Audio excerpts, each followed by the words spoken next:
I want you to get out of this fill in the blank series an edge. I want you to be able to figure out who you are and how you got to be who you are, where you are. I'm going to ask you to move your position from being right to being happy.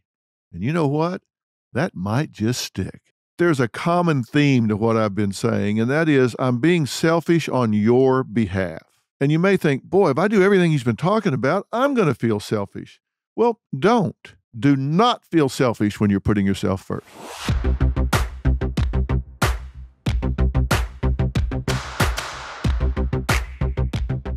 Okay, you just heard a recap of Living by Design Part 1, so it stands to reason this is Part 2.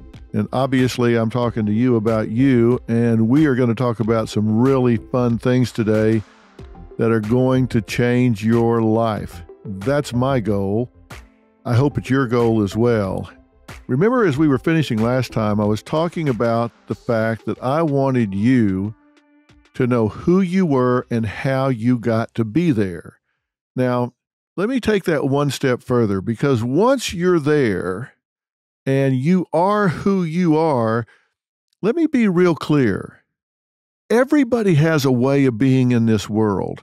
You do, I do, the guy next to you does, the woman at the store does, the woman you work with does. Everybody has a way of being in this world. And everybody's a little different. It's true, we are like snowflakes. Everybody's different. And everybody makes a statement. I do a lot of speeches around the country, a lot of live presentations, and it's the same thing when I'm doing Dr. Phil. I always like to look at the audience and kind of see who I'm talking to. You know, it's really interesting because people present really differently. Even though it might be a weekend speech or seminar I'm doing at a resort, here'll come this guy, he's all buttoned up, he's got on a sport coat and a tie, and he's got a nice haircut. I mean, he's coming in, and he's got all this on saying, hey, I'm credible. Look at the way I'm dressed. Then I'll look over to the right, and there's a guy over there that looks like he woke up 5 minutes before he got there, dove in the laundry basket, jumped out, everything is wrinkled, barely dressed, and says, hey, here I am. I'm laid back. Let's go see the bald guy. Make completely different statements. How about you? What is the statement you make? Look in the mirror and ask yourself, what do you communicate just by the way you present? Some people come in a room like a house afire. They blow through the double doors, knock them back into the wall. They come in making noise like a whirling dervish. They're the center of attention. They're just right in the middle of everything. Other people, they just drift in like a cool breeze, and they're just over by the side, standing against the wall, taking everything in. Is one way right and the other way wrong? No. Neither way's right or wrong. Everybody has their own way of being in the world. The main thing is that you know what you're projecting. What's your image? What are you putting out, and is it what you want to put out? Make no mistake, your kids are paying attention to the statement that you make. We always say, you know, kids don't listen these days. Well, maybe they don't listen, but they're always watching. They may roll their eyes, they may look away, but make no mistake, your kids are watching. They're watching what kind of statements you make, and it may not be what you think they're watching. Let me give you an example. The most important role model in any child's life is the same-sex parent. A close second is the other-sex parent. Now, you may think, okay, then if I cuss and yell, holler, and fight, then okay, I'm being a bad role model. No, it's not just that. Take this example. Let's say you go to work every day, and every day you come home and you're moaning and groaning and saying, oh my God, I'm so tired. I hate that job. What are you communicating to your kids? You're communicating that what you do in life is you grow up and sell out. You grow up and go do something you do not want to do for someone you do not want to do it for, and sell out your life, and weeks turn into months, months turn into years, years turn into a lifetime, and you're teaching them that's what's in their future. And then you're going to expect them to grow up and be unique individuals that fight for what they believe in? I don't think so. Ask yourself if you're doing what you don't want to do and coming home and complaining about it every day is teaching your children to grow up and do what they don't want to do and complain about it every day. So, I said last time I was going to talk to you about the core characteristics of a champion, and I'm going to do that, but first, I want you to do something for me. I want you to agree to put yourself and your family on what I call project status. Project status. Now, let me tell you what I mean when I say to put yourself and your family on project status. Let's say you're sitting around watching TV and you have an awareness that you need to clean out the garage and paint it.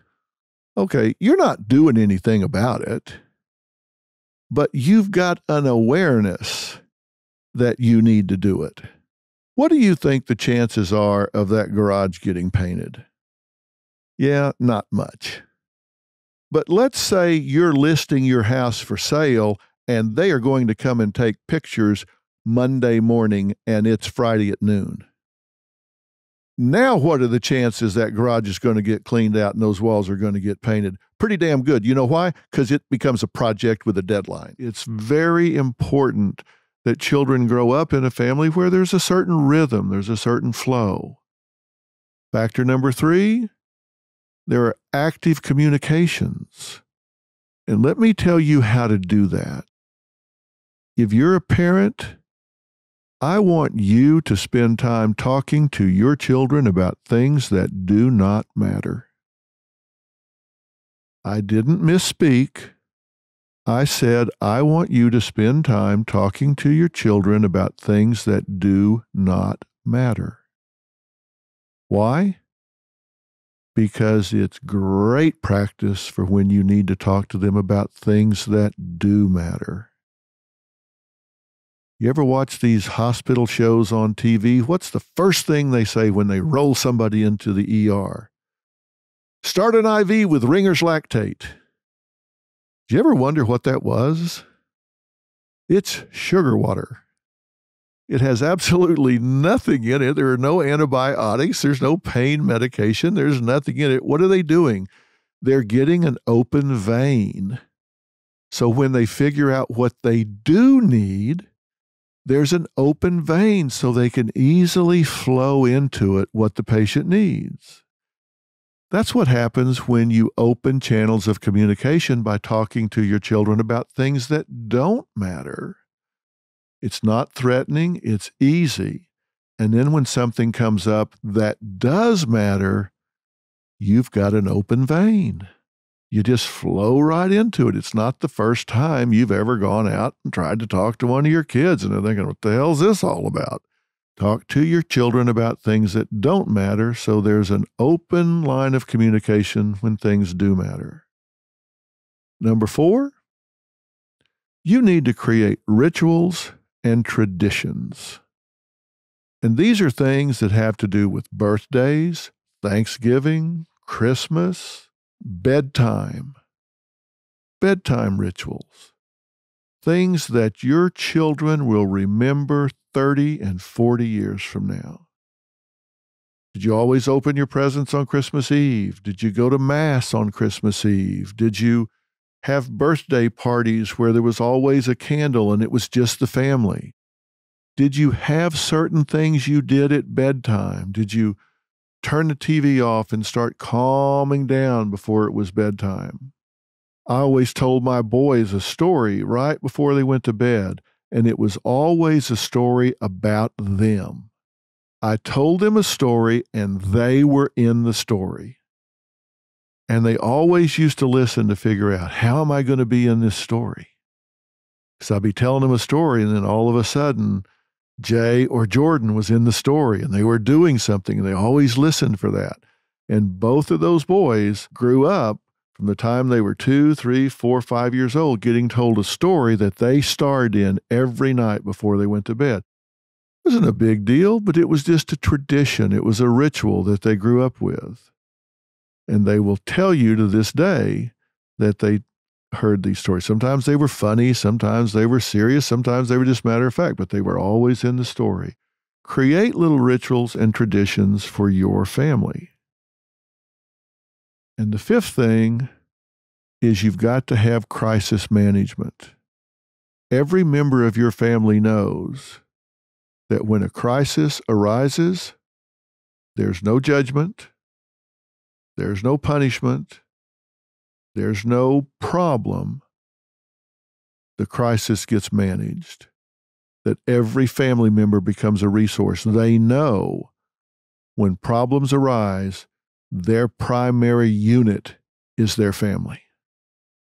And they need to know that and learn that, and you need to make that the case no matter what. Now, I'm kind of heavy on athletes here because I grew up in an athletic world, and so I paid particular attention to those. But I want to play you some quotes from some people and tell you why they mean something to me. I was talking to Charles Barkley not long ago. Listen to this quote that he had to say when I asked what motivated him to be one of the top 5 rebounders in the history of the NBA. I was actually gigging him a little bit because I said, hey, you're not the greatest specimen, but yet you're one of the greatest rebounders. How did you make that happen? Here's what he said. Well, because I had success as a freshman. Because I led the SEC in rebounding for 3 years. And one of my coaches said, if you get 10 rebounds a night, if you look at the NBA right now, I think there's probably only 7 or 8 guys averaging 10 rebounds a game. Right. He says, if you get 10 rebounds a night, son, you're going to be in the NBA. And I'm like, that's going to be my specialty. I'm going to get me at least 10 rebounds a night. Think about what he just said. Somebody told him a formula for success. They said, you get 10 rebounds a night, you're going to be in the NBA. They said, here is a definition of success. You do this, you get that. And he nailed that down. He said, that is my ticket right there. I can do that. I've got something specific I can do. He had a clear definition of success. In another podcast, I was talking to Emmitt Smith, the #1 rushing champion in the history of the NFL. Listen to what he said. The foundation of sports is the one thing that I lean on the most.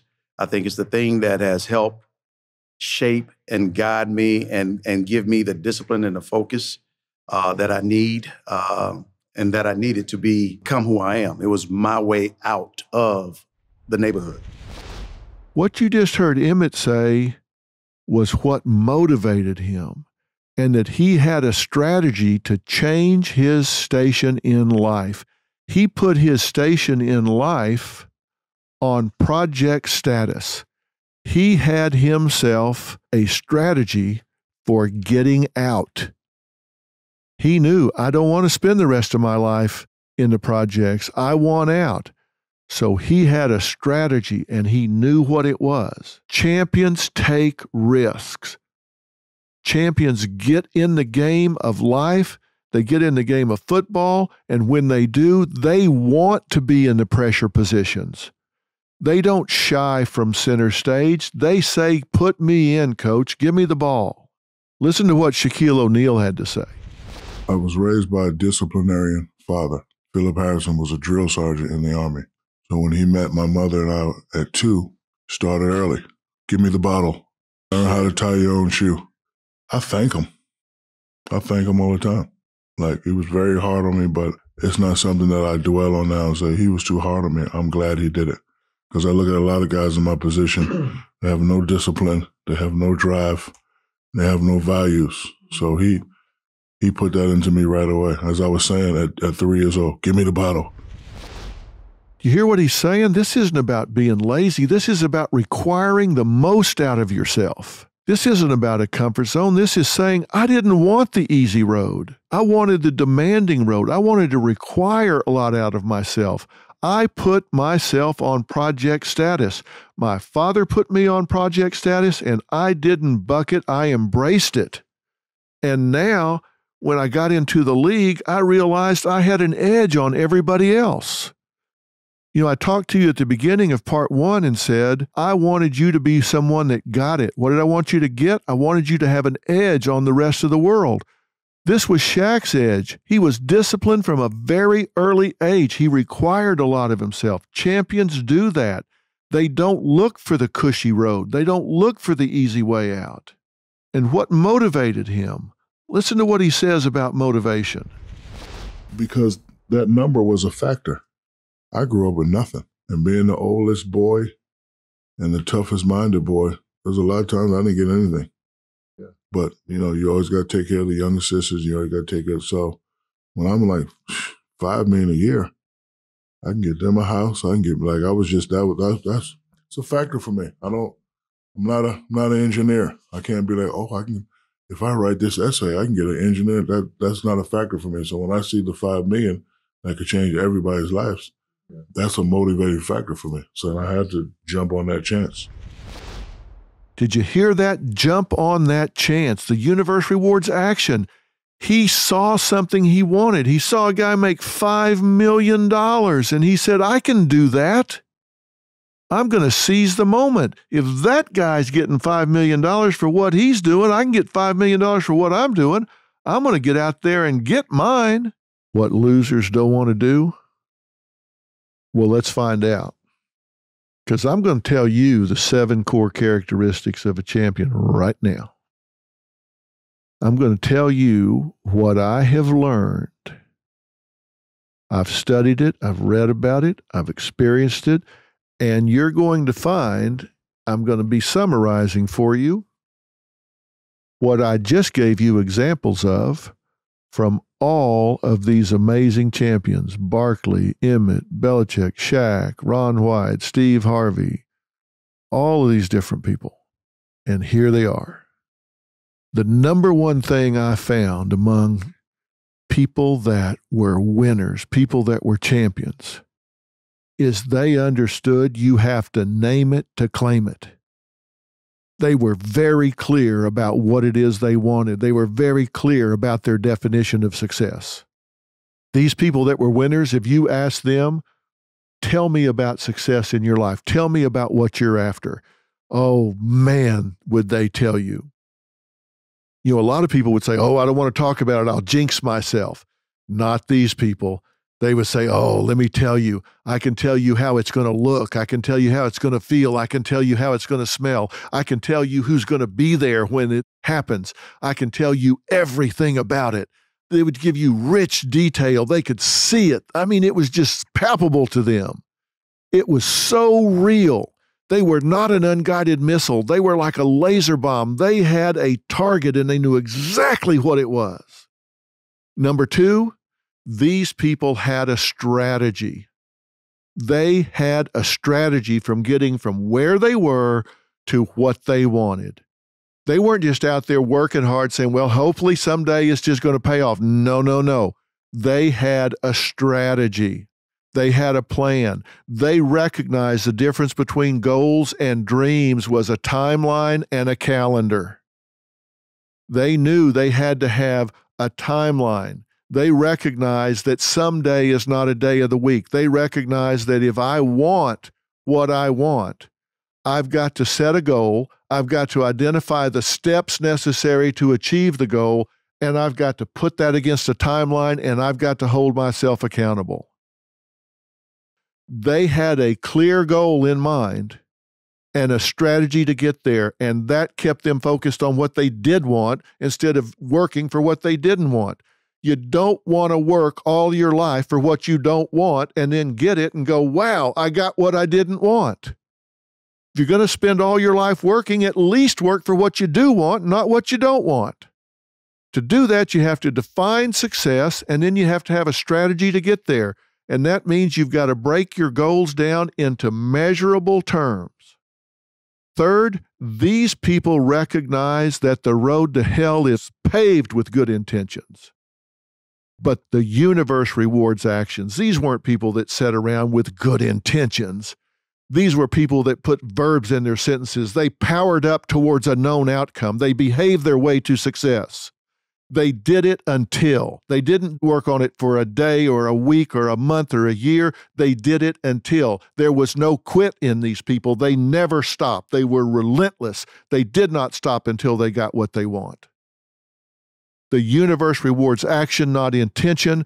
They took power from action. They moved towards their goal. The difference between winners and losers is winners do things losers don't want to do, and that means taking action and never quitting until you get what you want. Fourth, these people did not live in a comfort zone. They did not live in a comfort zone. They were willing to take risks. They were not the kind of person that would keep one foot on the dock and one foot on the boat and do the splits because they were afraid to leave land. They were willing to take the risk to go out to sea. They weren't reckless, but they didn't live in a comfort zone. And you know what the number one risk is that people take? You know what scares people the most? It's that if they succeed, then people are going to expect them to maintain it. Think about it.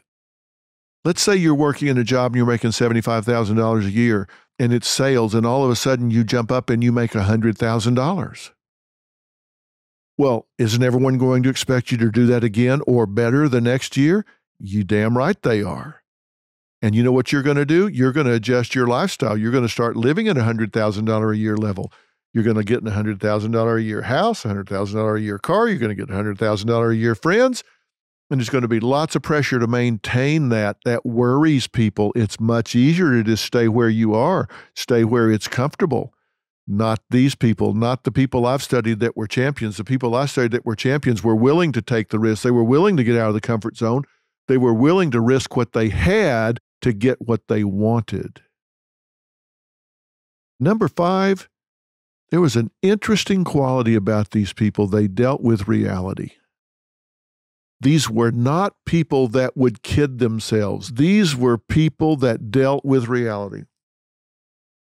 These are people that if they were in a bad relationship, they admitted it. They were in a bad marriage, they said so. And interestingly enough, they did not have an uncommonly high divorce rate. Why? Because if they had a problem, they acknowledged it and they worked the problem. But they dealt with reality. They weren't in denial. If they were pursuing something and it was flawed, they acknowledged the flaws, they fixed them, or they made a course correction.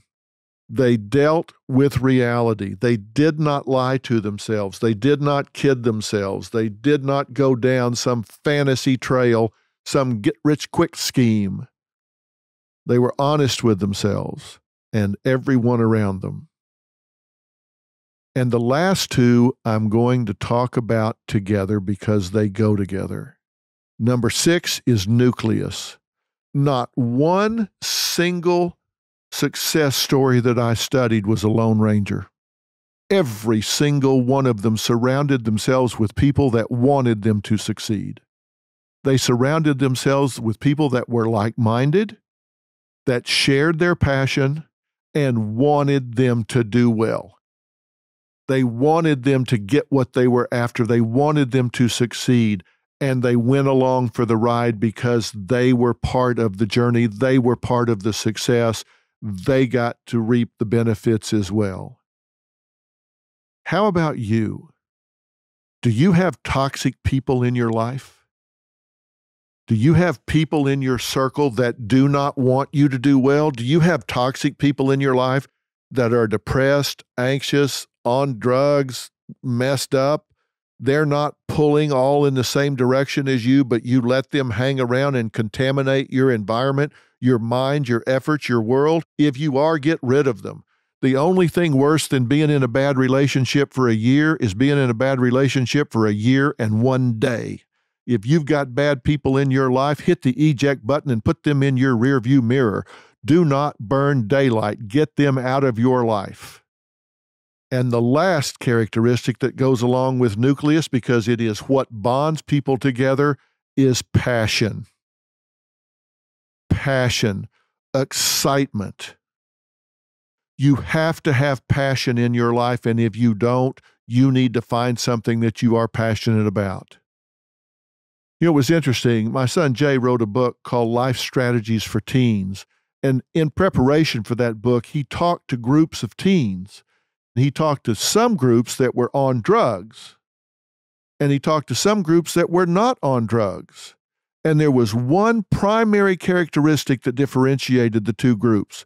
I was very surprised, as was he, at what that differentiating characteristic was. It was not moral compass or disciplinary parents. You know what it was?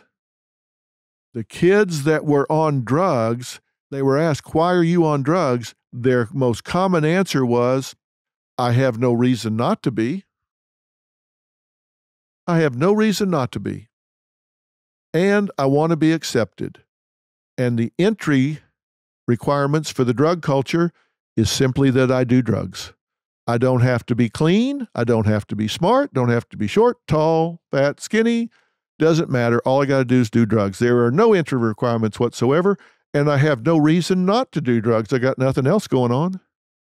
And when he asked the kids who were not on drugs why they weren't on drugs, he thought he would get an answer of some moral compass that steered them away from it. That was not the answer. The answer was greed. The answer was greed. They said, "I'm not on drugs because it does not fit my plan. I have something I want, and this does not get me closer to that goal." Whether it was they wanted a car, or they wanted to be on the football team, or the debate team, or go to college, or whatever, and they just said, "Drugs does not get me what I want. I passionately want to be on the football team. I passionately want to go to college. I passionately want to have a car. I passionately need this job, and drugs simply don't get me what I want, so it's my greed that keeps me moving forward, and drugs don't help, so they don't fit my plan." What does that tell you, Mom and Dad? If you have a kid that's not passionate about something in life, you need to stop listening to me right now and go find something for them to be passionate about. Because if they're passionate about something in their life where they don't have time for drugs, they're much less likely to go down that road. But how about you? Are you going through the motions? Are you waking up every day and just putting one foot in front of the other and going through the motions? Are you doing what you're doing today primarily because it's what you were doing yesterday? Not because it's what you want to do, but because it's what you're already doing. Are you doing what you're doing today because it's what's expected by your family, your friends, your church, whoever? Are you living an assigned life instead of an authentic life? If you aren't passionate about what you're doing, you need to really step back and ask yourself what it is you would be passionate about. Because you need to be passionate about something. Maybe it's a hobby, maybe it's your job, maybe you're blessed enough that your hobby and your job are the same thing, where your avocation and your vocation are one and the same. If that's true, you are truly blessed, but you need something that you are so excited about, so passionate about, that you just want to sleep fast. It's just like you just want to go to bed and go, zzz, get back up. I want to get back in the game. I don't want to waste time sleeping. I want in the game. I want to be in life. I want to get moving. And if that's not the case, you need to change the case. When I put on that 51 jersey, my dad's number at Long Island City High School, he wore number 51. And I wore number 51 with the New York Knicks for my dad. And that was probably the highlight of my career. To me, acting is listening and responding. And it goes back to an old Stanislavski quote, which is the secret to an actor's creativity is the object of his concentration. I like to come back here and work on cars. You know, there's that old saying, the heart is happiest when the head and the hands work together. Mm-hmm. And when you write jokes all day, you're just thinking with your head.